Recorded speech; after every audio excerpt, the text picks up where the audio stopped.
Our next step is to put about 1 teaspoon of our chocolate filling into our tartlets.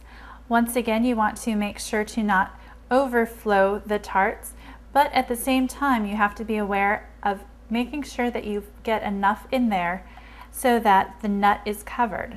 So with some of these that have slightly higher sides, you can get a little bit more chocolate filling in there, and some of those with lower sides don't put quite as much in. Now the filling is a little bit difficult to maneuver because of the egg.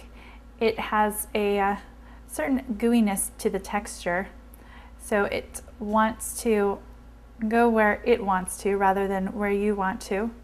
But if you're using a teaspoon or a measuring teaspoon, either one will work just fine.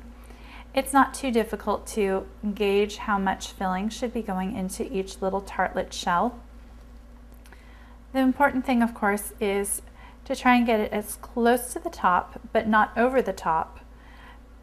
The filling will expand a little bit in baking, and so you don't want it to be at the point where it's going to overflow the edge of the tartlet. You just want a little bit more, such as in that one.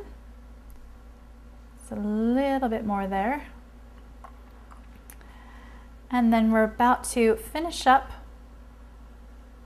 filling up this pan. And after we have all of our chocolate into our tartlet shells, then we will be ready for the next step.